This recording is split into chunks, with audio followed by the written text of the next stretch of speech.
After looking at the film of that game yesterday, some of your teammates had some pretty strong accusations about guys not playing 100%, about guys playing soft. What did you see when you looked at it? Yeah, some guys said stuff out there. We got together as a team. We watched most of the tape. I don't think that's necessarily the case. I don't think guys are out there soft. I don't think it's in anybody in this building's DNA to play soft. I think there was a strong lack of execution in certain areas, and especially early on in the game, speaking offensively. We only ran 17 plays in the first half, and that's because we couldn't stay on the field. And the execution, I'd say, was soft all day across the board. I don't think it was for a lack of toughness or physicality. I think guys coming here work hard and strain. And to say that we played soft, I don't think is necessarily true. I think there was just a huge lack of execution translating over to the games on Sundays. Germaine got hurt, obviously, and was watching, and he's one of the players after the game. He's the one player who said when he was watching, he saw some players not giving 100%. Did you speak to him about that? No, we haven't really spoken about that. He's kind of been in and out. He's dealing with his injury he's got going on.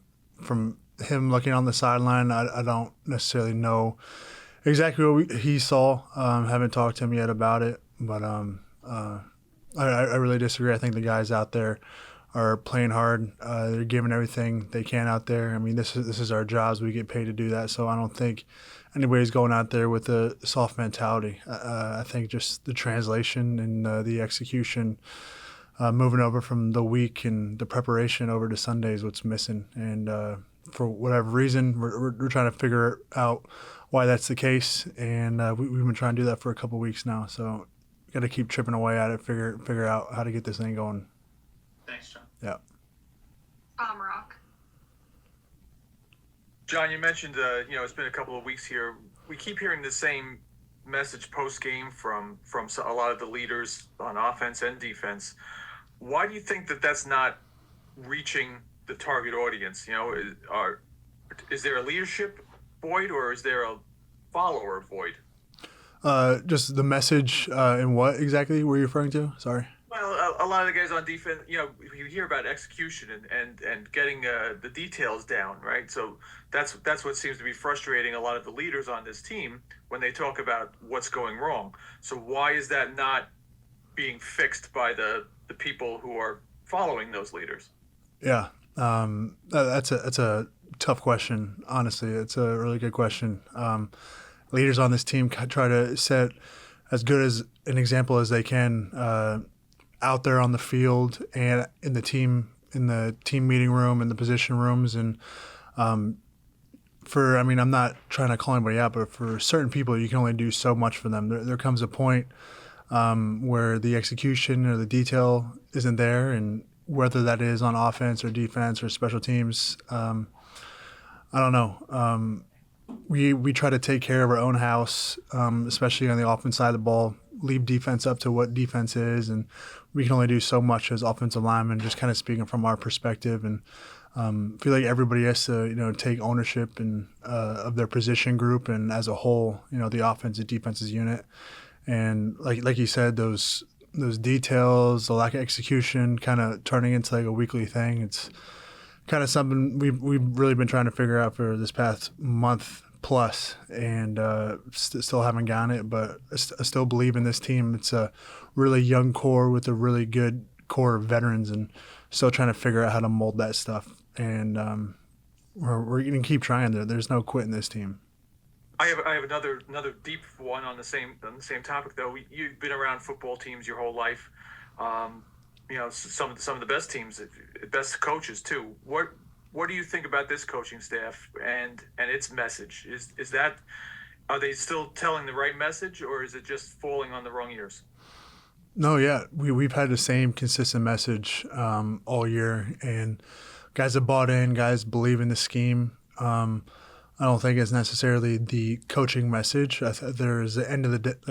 When it gets down to the end of the day, we're the ones out in the field, and coaches are the ones that are calling the plays, and that they try to do their best to put us in situations for us to execute. I mean, sometimes just by the nature of how football is played, it's the wrong call or whatever, but then sometimes some guy makes a play and makes a wrong call right. And same thing goes for, being a player. You could have the perfect play call set up for a certain play, but then you don't execute it, and then it looks like a bad play call. So, I mean, everything's give and take in this game, and just got to do your best in preparation and making sure this thing gets right. Thank you, John. Yeah. We'll take two more. Mark Canavero. Hey, John, thanks for doing this Yeah. and for the time. I'm just curious, as these losses mount and obviously frustration is building, how would you describe the vibe in your locker room? Because everybody's kind of, got their radar up about whether, Dayball's losing the locker room, guys are ticked off, that kind of thing. How would you, as a guy who's in there every day, describe, the mood in there right now? Yeah, the energy leading up to these past couple of weeks has always been good.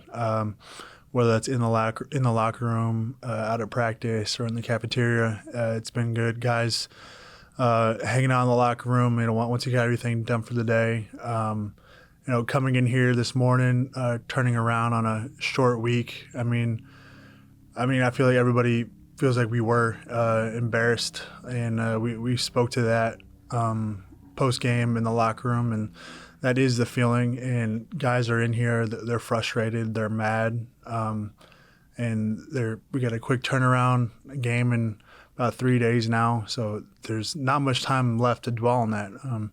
Just about now, we got to start moving on. Got to go to Dallas, and I mean that's good and bad. I mean, coming off this loss, this really bad loss, and trying to flush that as best we can and move on to Dallas and playing pretty much primetime game on a Thanksgiving holiday. It doesn't get much better than that. Try to get a win and feel good about ourselves going into the little mini bye week after that. Thanks, John. Yep. Last one, Art Stapleton. Hey, John. Thanks for doing this. Appreciate it. Hi, Art. Just in terms of, you struck me in the conversations we've had. You're pretty in tune with the sport. You've been a part of a lot of different teams.